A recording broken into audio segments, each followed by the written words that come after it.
Clerk, please call roll. Dennis Carl is excused. Commissioner Walters. Commissioner Lee. Here. Commissioner Whittington. Here. Commissioner Burgle. Here. Are there any corrections or additions to the agenda? Hearing none, we'll move forward. Reading of the cash balances.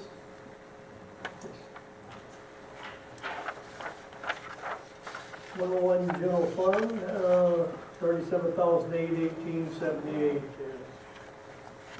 Advance from 516 UT, $600,000. Advance from 239 GM, $250,000. And as I indicated, the cash balance $37,818.78 before the bills. Thank you. And while we're on that, there was what we're calling the big three as far as appropriations, and we're going to hold those back until next month. And that is Mental Health, Department of Human Services. No, it was, yeah, MMRMA, Department of Human, or not Department of Human Services. 1 second. Community mental health and health, Central Michigan Health. Yeah, there's three. All right. I'd entertain a motion to accept our consent agenda. Support. Been moved and second. All in favor signify by saying aye. Aye. Aye. Opposed? Motion passes. Don't see anybody on our agendas. There was a letter from the Housing Commission. They have some grant dollars. A long story short, there's some grant dollars for them that can be rolled into demoing two houses that are located at 240 and 300 South Silverleaf. Those properties are owned by the Housing Commission, and they just wanted a letter of support from this board to allow them to use the grant dollars for that. They actually need several letters. Make that motion. Support. It's been moved in second. All in favor say aye. Aye. Opposed? Motion passes. Is that a blight situation, Josh? Vacated houses. Vacant. And both, I guess. They've been sitting there vacant for some time.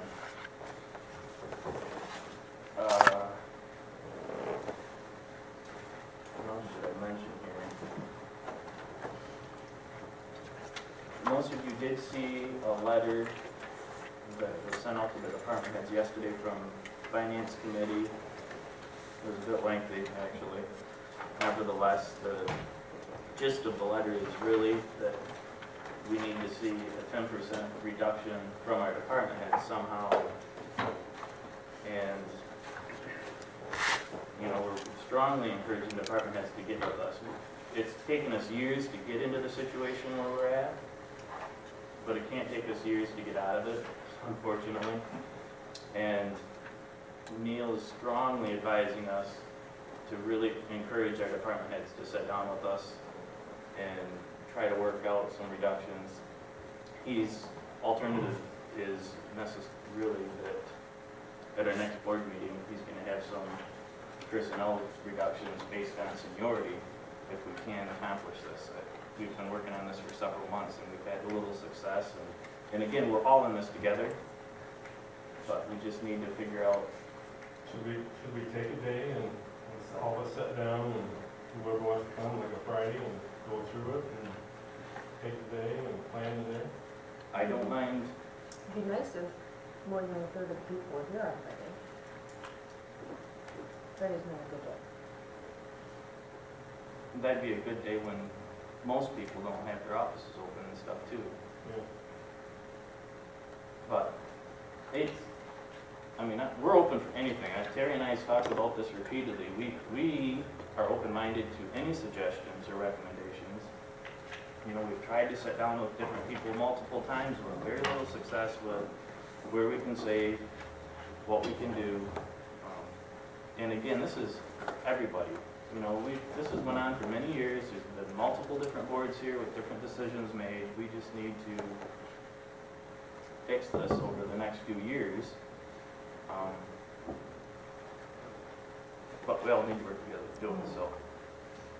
That's where we're at, you know, and Neil reiterated with us, you know, if we can't get reductions, then, you know, his recommendations, personnel, none of us want to do that at all. We strongly encourage department heads to get with us and work with us and Yeah, that's what my suggestion is, that someday we can plan the clerk, the treasurer can be here, and Neil can be here, and we can sit down and go through things and. His day off is Thursdays, right? Neil's. Mm-hmm. He said he'd be available whenever. I could check with him. And I might add that however the meeting is set up, it needs to be done sooner than later.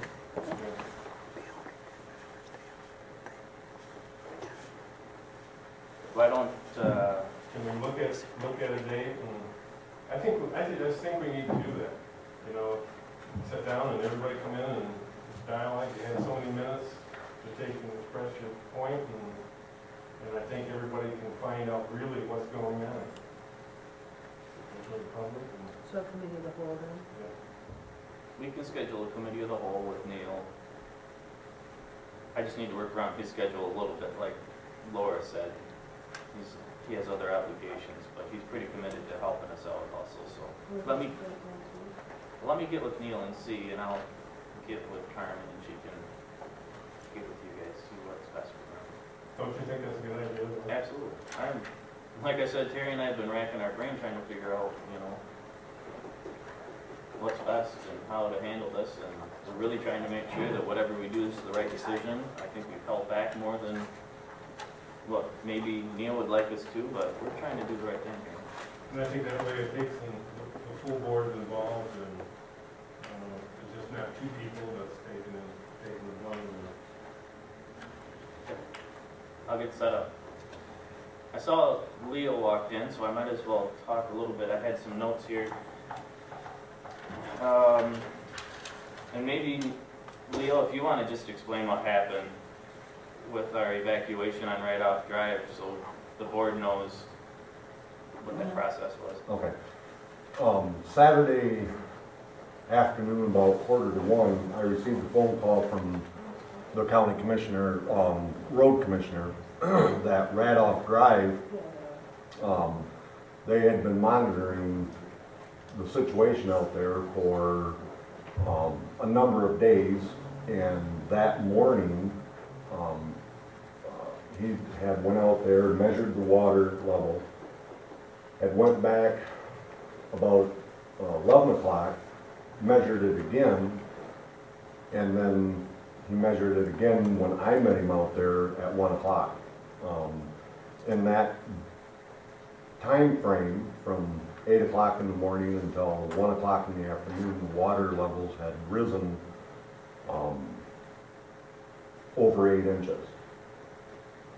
The week prior to that, the reason why they were monitoring this was the week prior to that, the retaining wall on Black Creek had given way and tipped over. This is about a 75-foot concrete retaining wall, and about 35 foot of it had broke off right in the center and had plugged the drain tube, basically crushing it, backing this water up. A large section of the embankment had slouched off and went down into the creek, and when I got there, the water levels were right up at the road. This was a dirt road, and there was about a 35-foot head of water on the north side of Heil Drive, or Heil Road. This is where this was all taking place at. And there was a very real threat that if it went over the road, that they would lose it. And that drains directly down to Radoff Drive, right across from it. It bypasses the Smallwood Dam, and they were already flooded down there. Water levels were right up to the their foundations and some above. And the decision was made to put in a 24-inch relief tube on, be on the east side of Black Creek. The county, road commission went to town to get the tube and the excavator and everything that they needed to get this tube in place to relieve the water pressure. And, when they were gone, I had a trooper come in and we stood there and was discussing it, and that trooper even noticed that while we were standing there, the water level had come up significantly. And just the 10 minutes that she was there, it was about a quarter of the way across the road. The county showed up with their excavator, and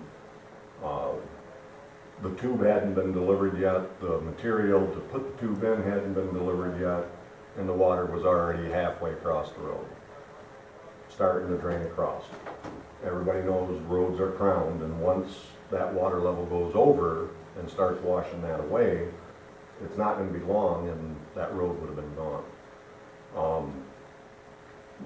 I sent the trooper down on Radoff Drive to warn the residents that there was a real possibility that we might have to evacuate them. If that had broke, we had like 5 minutes to get them people out of there. Within about 10 minutes, basically right after the trooper got over on Radoff Drive and started warning people, she called and wanted an update, and it was at that time that I had called Josh and said, look, I don't think the county's going to make it. The water's already over the center of the road, and now they're preparing to dig on this. Basically, it was a dike, to dig into this dike and compromise it even more as they're putting in the tube. And the decision was made that it was best to get those people out of there. So we evacuated them. After the tube was placed, it was monitored for a while.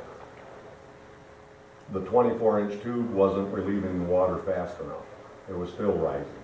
And the county then put a small dike right down the center of the road to try to hold the water back,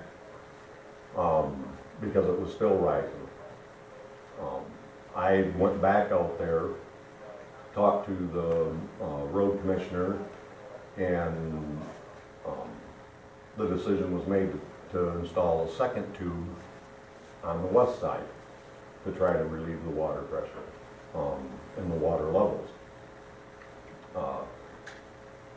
He informed me that by the time they got the tube out there, got all the material out there for this tube, that it was going to be 10:30, 11 o'clock that night. And it was. They installed the tube and then said that it would be another 3 to 4 hours before they seen any significant drop in the water levels out there. So at that point I opted to continue with the evacuation, or the having the people out of there until that threat was gone. At 6 o'clock the following morning, I was out there, and the water levels had dropped down to, well, they dropped about 8 inches. And I immediately went down and opened back up the road and let the people back in, made contact with numerous people at the motel, and informed them that they could now safely return back to Radoff Drive. A lot of them didn't realize that Black Creek bypasses Smallwood Dam, and they were wondering and asking me, well, can't the dam, Boyce Hydro, set the siren off out here on Radoff Drive if this breaks? And Boyce Hydro had no clue that we were having issues there until the sheriff went out there actually and talked to them. And at that point, I believe they agreed to close the gates out there by another foot to try to relieve the water that was already down on Radoff Drive. And basically that was about it. I mean, we had other roads doing the same thing. Rivers Road north of 61 basically done the same thing, but they had a 15-foot of headwater behind that one. The county tried to stop that by placing tarps down, and that this was a paved road, and as that turned out at 6 o'clock the following morning, half that road was gone. The tarp didn't work, and they ended up installing two 12-inch tubes, relief tubes on that drive to stop that from failing. That one I wasn't so concerned about. It wouldn't have washed people away. It would have trapped them back on Rivers Terrace and River Road, or Rivers Road. So there was no evacuation needed there, but the one on Radoff, that was, I mean, we were probably within 10 minutes of losing that road. And if we had, and those people would have been there, it would have washed those people out. I mean, the houses, everything down there would have been gone. I know I've caught some flack over it, and I'm sure you guys have, but the decision wasn't made lightly. I was in constant contact with the road commissioner, with the trooper that was there, myself, and it was a calculated risk, I guess. Err on the side of safety, but the safety part of it, we waited right till the end to do anything as far as getting those people out of there. But Leo, when was Boyce Hydro notified of? When was Boyce Hydro listed? When were they notified of the situation? I mean, it's possible. I'm not exactly for sure what time I met the sheriff and the operator over there at Smallwood Dam. It was still daylight. I do remember that. That was about 5:30. About 5:30, somewhere around in there, that they were notified. But because it didn't involve the dam, to me there was no sense in making them, I was more worried about getting the people out of there than contacting Boyce at that point in time, I guess is what I'm trying to say. There was really, the only thing that they could have done and did do was lower their spill gates by a foot to try to relieve some of the water already going down the river. Thank you. Sheriff, you had something? They have people on those dams on Edenville, Smallwood, and the one up at Seacourt pretty regularly. In fact, they were all being monitored when me and Leo were together with Garrett at the Smallwood Dam. They were being monitored literally by the minute and seeing what was going on, because he had some calculations by 30-minute intervals of what was going on at all three of those locations. So, but their control of these other waters that affect this obviously is out of their control. And I was in direct contact with Boyce. Every time they made the decision to raise the gate, the spill gates, or lower them, I was informed. And every time they raised the spill gates, allowing more water through, I made a trip down on Radoff to check on those people down there to see if they needed a shelter, if they needed a place to go, if they were getting flooded out, and to inform them directly of what was going on and where the water levels were going to be at. How high did it get up on the houses on Radoff? The last time I was down there was it was dark out, and it was at the same levels it was 2 years ago when I was down there, which we had water running between the houses out into the roads. I don't believe it got 1 block high on the houses, but it did make the foundations on several of the houses down there. Well, I did receive several phone calls, and I know that they feel beat up on Radoff Drive because there was some issues with controlling lake levels, and then, of course, this issue separate from that. Leo and I were in pretty close communication, as busy as he was, and I told him I'll back you up 100%. Let's err on the side of caution and safety, and tough decisions to make. I know people were inconvenienced. It took much longer than what we thought, but ultimately nobody was injured or hurt, so you know, hopefully we're able to do some critiquing here shortly in the next few days. I don't know what the road commission can or can't do with that road/dike. That was something that was petitioned, and that there was a group of people that wanted that raised up and that returned to road, because that was shut down for several years, and we need to look at that. I think that's gonna be road commission. That's questionable. My understanding of it, if I may, that dike was put in over 60 years ago. It had failed at that point, and the gentleman that owned the property in that road, it was a private road, reinstalled it and basically put it in an L-shaped tube. And then a few years later, he sold the property and the road got turned over to the road commission. And just talking to the road commissioner, I believe they had agreed to maintain the road, not what was under that road. And quite frankly, the way I understood it, if the plan B, putting in that second 24-inch culvert, didn't work, the road commission was at a loss, basically, that they were out of options, and it was going to do what it was going to do.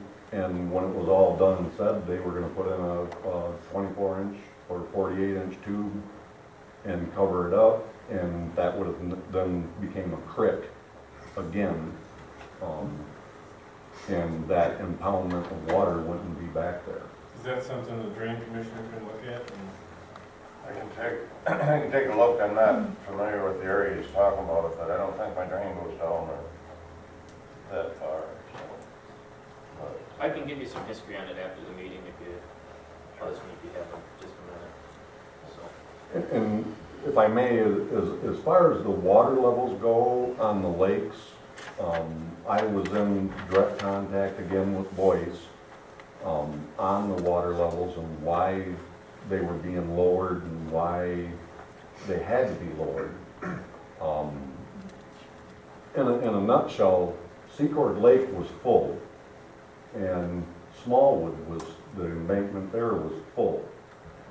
And we got the prediction, or they did, that we were going to get another 4+ inches of rain.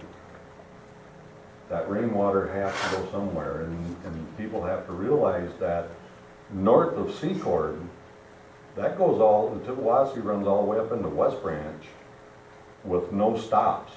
So all that water draining down into Secord has to go somewhere. They had to let the water out, otherwise they would have been topping the dams, the embankments around the dams, and they would have lost those.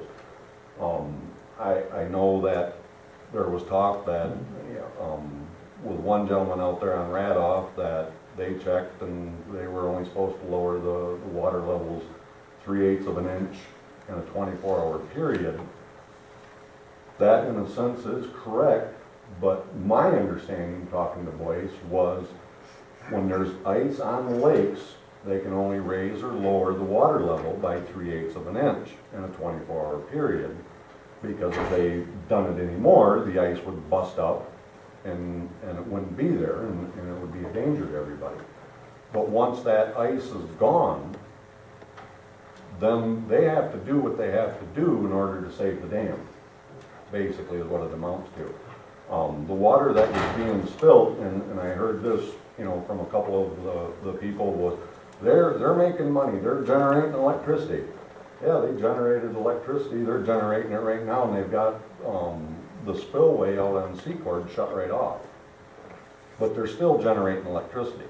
When the gates are open, all they're doing is diverting the water around the dam. But their turbines are still running. So they were making electricity all through this, but they were just relieving the water out of these dams, lowering the levels down in anticipation of what we were going to get. And when they lower Secord, or when they open the gate to lower Secord, when they open it out there at Secord 2 foot, that means, because that's a bigger lake, a bigger dam, when they go down to Smallwood, they would have to open that one a minimum of 3 foot per se, because it's a smaller embankment. It doesn't take as long to fill it up, and they have to get rid of it faster.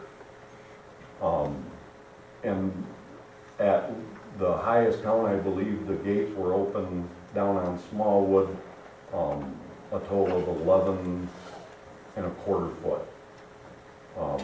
To take the runoff that we were getting from the rains that were going on from Smallwood Dam all the way up into West Branch, where we were getting the runoff.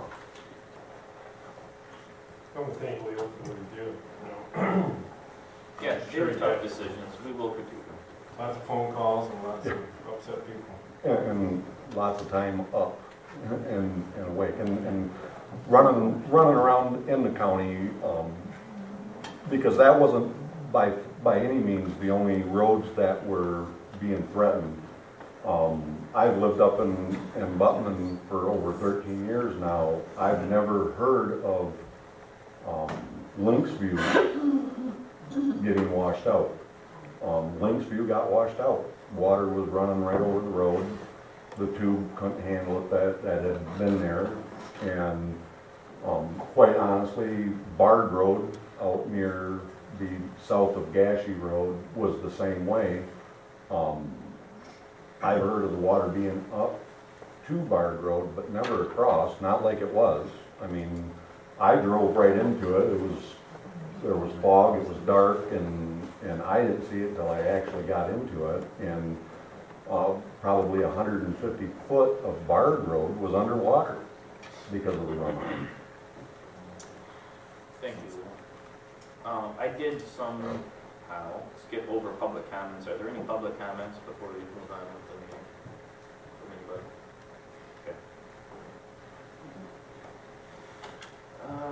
Okay. Just for your information, I got some phone calls Friday because the lake level was too low, so.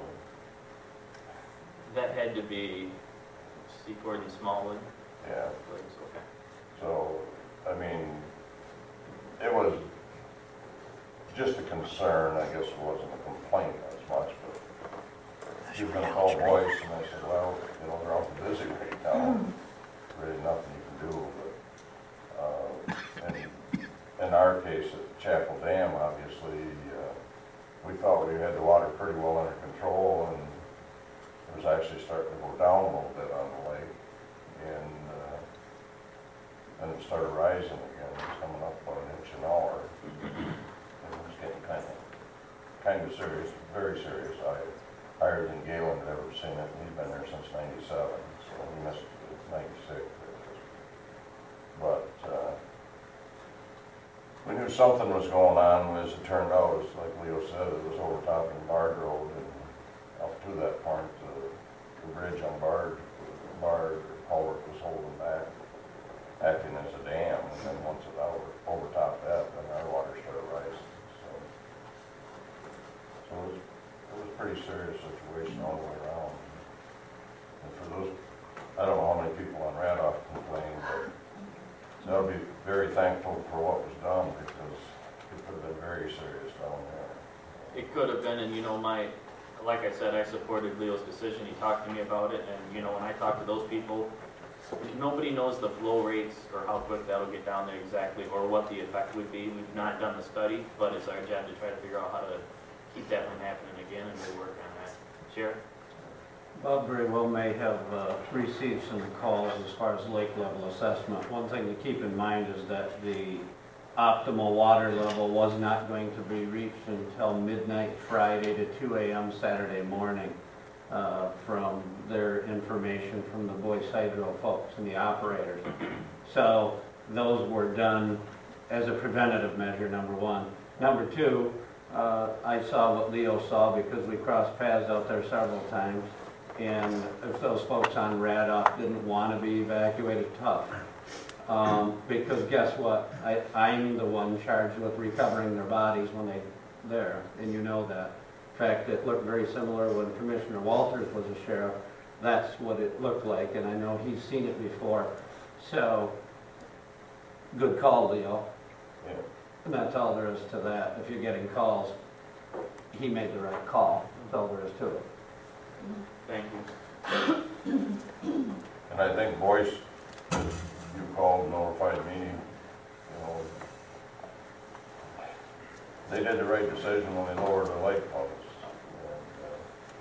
And things would have been really serious had they not done that. I do try to share phone calls, except for the clerk. I guess I missed her, so I'll put her in my loop. But, you know, all of that's good information to share amongst ourselves, so we know what's going on countywide. So we were busy.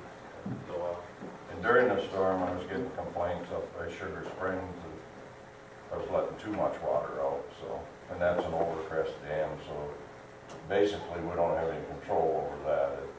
We have the summer level and the winter level, but we're down at winter level and can't go any lower, so it just whatever comes in goes out. And I was flooding somebody's trout ponds and that kind of stuff, so. oh yeah. And I asked Kathy if I told the people on the upper end of the lake that don't want me to let more water out, to call the person on the lower end that wants me to hold it back. If those cancel out, and I didn't have to call each one, I just give them each other's numbers. I'm not sure how that works. Committee reports, Commissioner Walters. Sage Township, they're talking about roads, Black Thompson Road, they quite a lengthy discussion on that. They're looking at a noise ordinance, I'll get with the sheriff later. They're looking to do something like Secord did for hirings for a contract. So we'll be getting with the sheriff and bring it back later. City meeting went well, talked about, and that's twice a month, so that's kind of interesting meeting. Twice a month, we talked about Dollar General. I can see that they're moving iron in and getting things set up there. April 26th, Arbor Day. They're going to be planting trees through the city. We got different groups coming in, church groups and stuff to help do that. Veterans, we lose them every month. Howard Allen from Billings Township, Korea. Roger Recklin, Butman Township, Korea.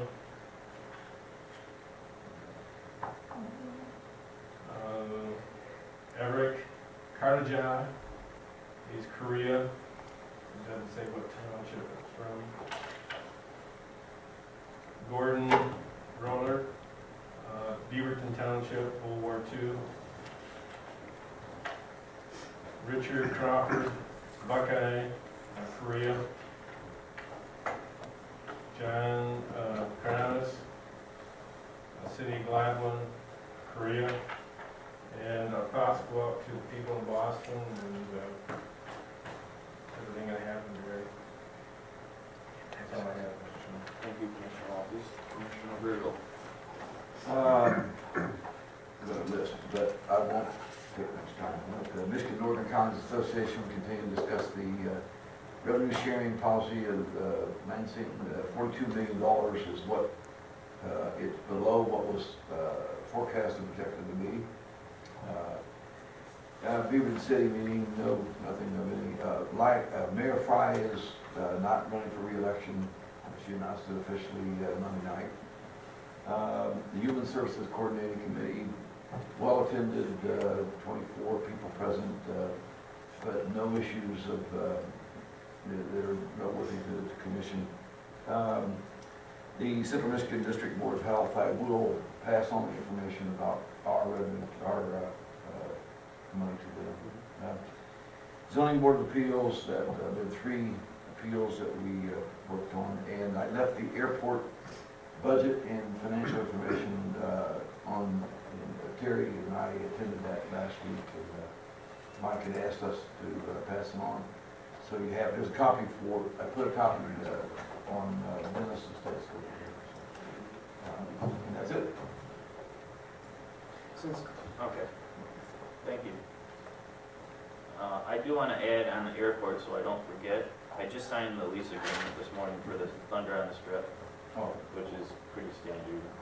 twice a year we do it now because they're doing it twice a year, just so you guys know. Commissioner Whittington? No, I just, Don mentioned, things are going very well out there at Fort Ridley. Mike's doing a good job out there, and, I'm not gonna go down through all the committee meetings I attended, there's a number of minutes are, on your desk there.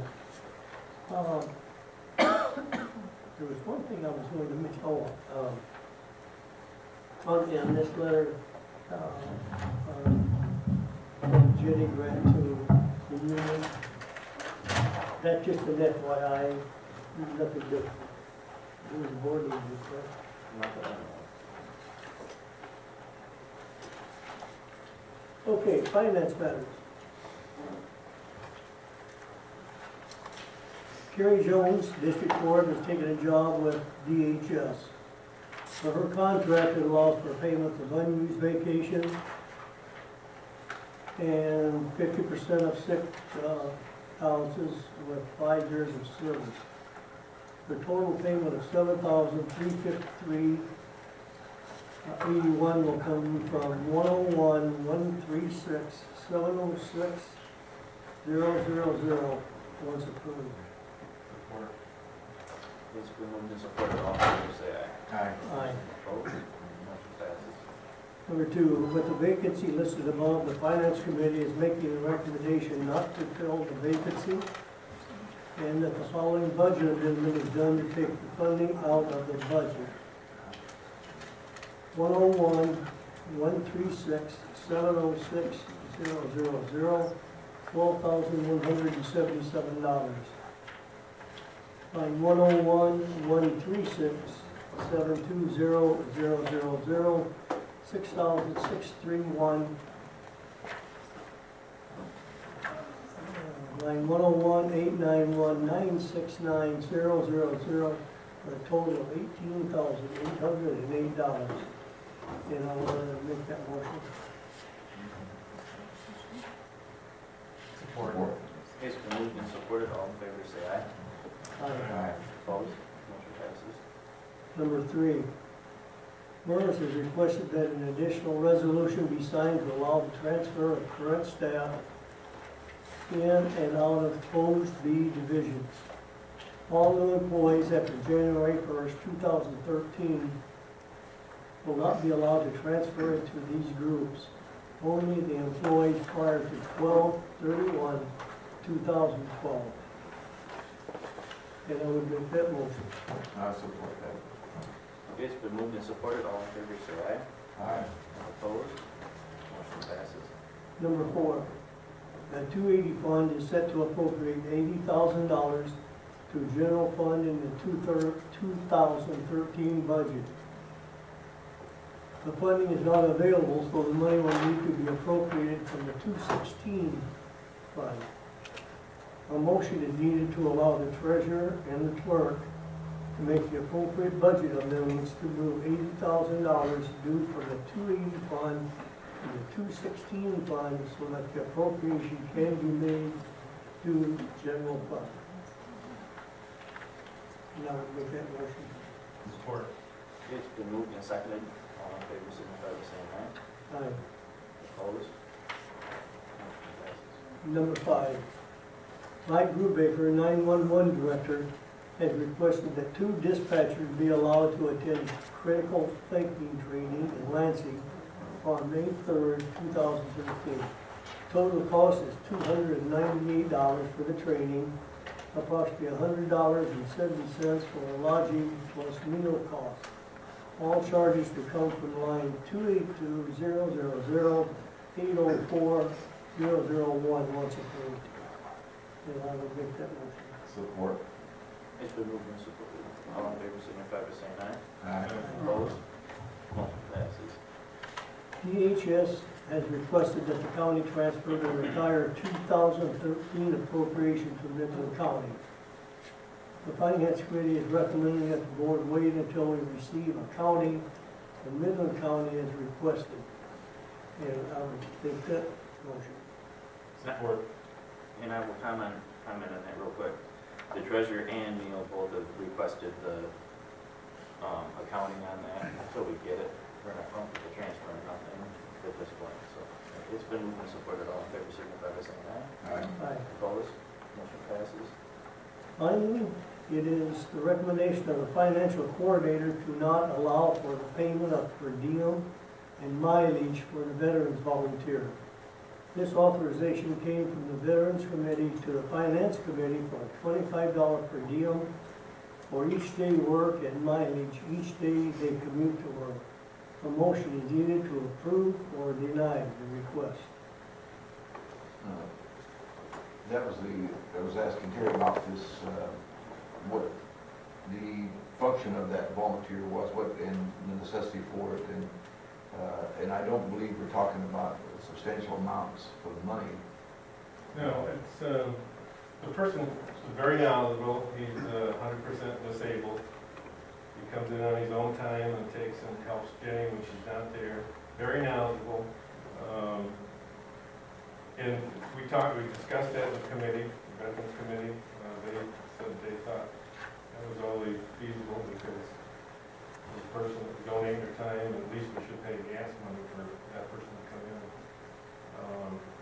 I think it's a good idea when you can save, if Jenny's gone or whatever, and help out. And there's a lot of knowledge that he knows that Jenny doesn't know. He's disabled already 100%. One thing that I remember when Jenny was the assistant in that department, and we had a full-time veterans director, and now we're down just to Jenny. And so is this individual then more or less covering in case she has to be out of the office or whatever? If she's sick or can't be there or something happens, he does it all. And the money for the veterans is targeted funding, isn't it? Right. So.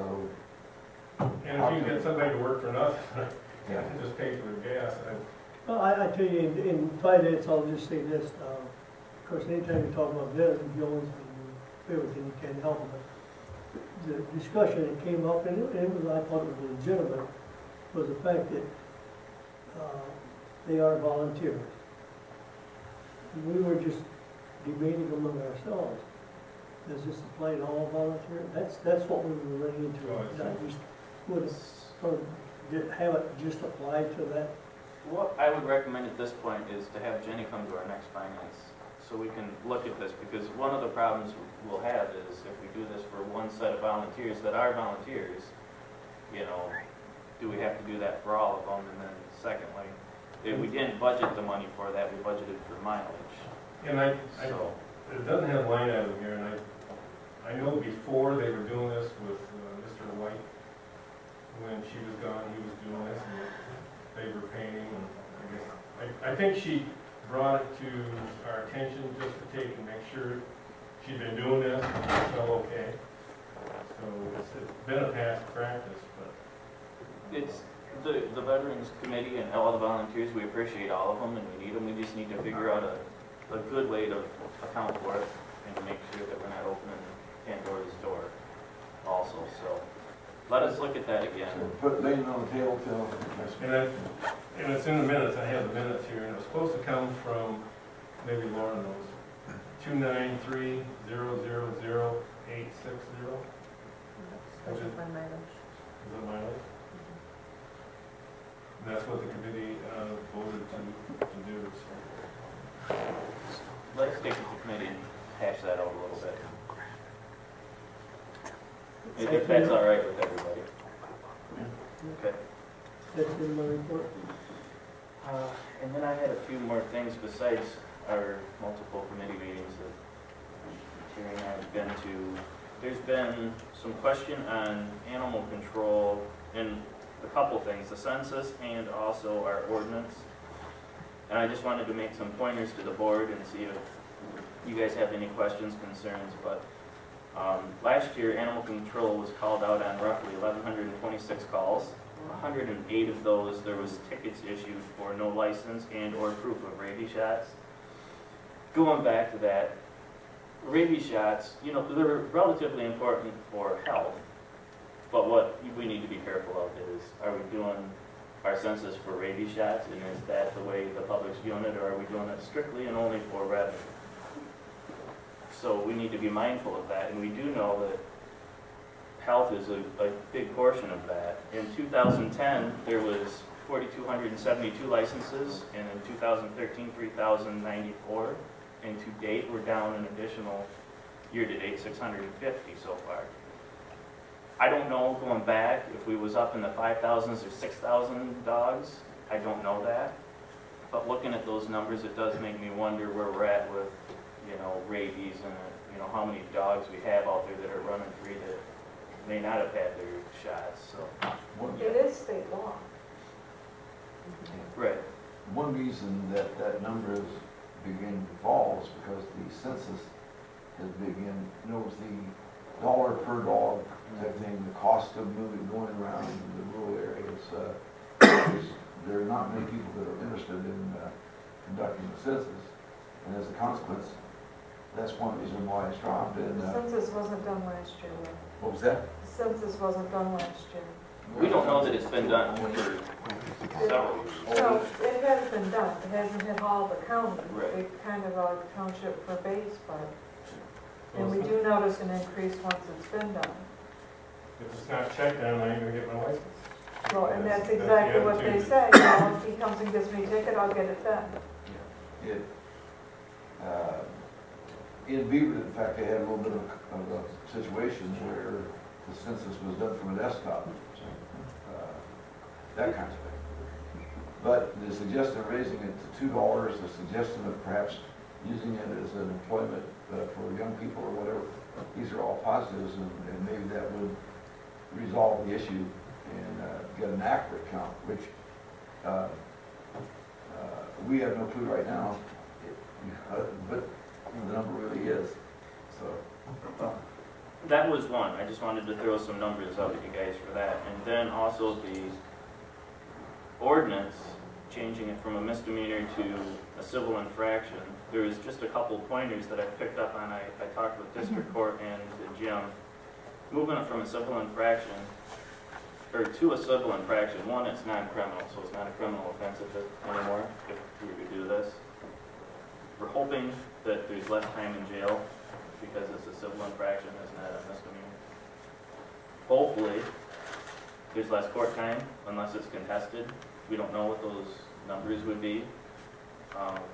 And it lowers our ticket rate from, which is roughly $185 to $100. So the state imposed somewhere last April what they call the surcharge, $100 surcharge. So we're able to reduce those back down. I don't know, and Mike's here, I don't know if you want to comment on that at all. We're gonna be able to keep a percentage of that, so. We're keeping a larger percentage of that, moving it to the civil infraction. Yeah, because as a misdemeanor, we have to pay the state $125 off the top. Part of it goes to victims' rights, part of it goes to the justice system. The justice system would still receive an amount, would be a lesser amount, so that reducing the ticket from $175 to $100, we still have more funds in the state and locally than what we do currently. Okay. Did you have anything to add, Jim? That you can think of? Okay. And I had you sign the agreements. I did talk to one and only one so far auctioneer on our tractor, the box cutter, back blade, brush hogs, so on and so forth that we have out at Parks and Rec. I assume at some point we're going to want to sell this, but I just need to get hooked up with an auction that's around here where we can draw them with people. Let's not send it to a small farm auction and then not have people there. So I have to believe I'll have enough time to bring it back to the board so we can make a final decision whether we auction or not. Third one used to do a consignment at the fairground, I don't know if they're doing that anymore or not, so. I'll be watching for that. We'll figure that out. Hopefully we can drive the tractor. I can bring my trailer in. It should fit on my trailer. It's just the 340 series. So. I think there was, Carmen, was this emailed out This was, had a chance to comfortably vote on this at this point, and it'll probably end up being too late, but if Tuscola County's worried about state revenues, and the 83 counties and the reduction, and presently where, you know, the state's looking at not funding us again and or cutting us slightly, I guess this is more of an FYI because we can't really act on it at this point, but we all feel that we share a fair share with the revenue sharing. And then Region 5, the Agency on Aging, had some concerns about some of the proposed cuts to them also, and what they would mean to each county. But you guys saw those, so certainly consider those. I have not had any communication with Ryan Tarrant at Dave Camp's office, and I don't know that the Lake Level Committee, I don't know what you're officially called, if you guys have met or done. Dam Project Study Group. We haven't heard from either. They're on my list. I really anticipated calling them the end of last week. That would have gave them a week. They said 2 weeks for an answer, but I'll be all over it this week. And that's about all I have at this point. I'll get with Neil, and we'll try to get a meeting set up to go over our budget and finances and where we're going to go, and hopefully grab some more suggestions from that. Is there anything else from the board? We do have the MERS. Our MERS vote really needed to be roll call vote. I'm switching that, so that was my bad. Thank you, Laura, for catching it. Commissioner Cow's been excused. Commissioner Walters? Yes. Commissioner Reed? Yes. Commissioner Whittington? Yes. Commissioner Burgle? Yes. Is there anything else from the board? We have a sealed bid on the 2 cars and only one. And that was due yesterday at 4. And we did have reserves on it.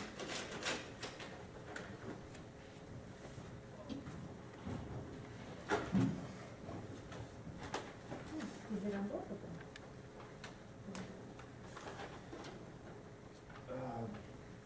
Bids for 2006 plus 2007 Crown Vics. The 2006 is 708.29 and the 2007 is 703.82. Jordan Wolke, Eagleson Road. So a motion to sell them to Jordan. You need to get 2 buttons right back. Maybe we can charge him for parking. Do we have support? Yeah. It's been moved and supported. All in favor, say aye. Aye. Opposed? Motion passes. Anything from the public? I might mention, people are when they're opening the floodgates, people say generating power. He's actually losing power when he does it, so. I didn't want to get into the hydrology math, but Yeah. yeah, they actually lose power. The more water, the more they lose because the water goes above all the turbines, not below where the currents are. So that's the easiest way to When explain. I attended the county government meeting last evening in Seacourt, and I saw that the spillway wasn't operating, what's going on here? Because the call that you made that night to us about the emergency, the lowering, I was surprised that because they obviously let too much water out. It's only just making imagine the stupid spillway would be completely closed. But They're trying to keep the flooding downstream. Yeah. most of the conversation last night, by the way, at that county government meeting was about Voice Hydro and the problem with the spillway. And Joel Johnson spoke to what he's doing in the state and about Dave Camp's involvement and so forth, just to bring you up to date on. I forgot to mention that, but Hopefully. And then the 211 reports, if anyone wants to see them, I have them on. There's some 211 reports up here for anybody who wants to see those. Anything else from the public? Okay, I'll support that. All in favor, signify by saying aye. Opposed? Motion passed.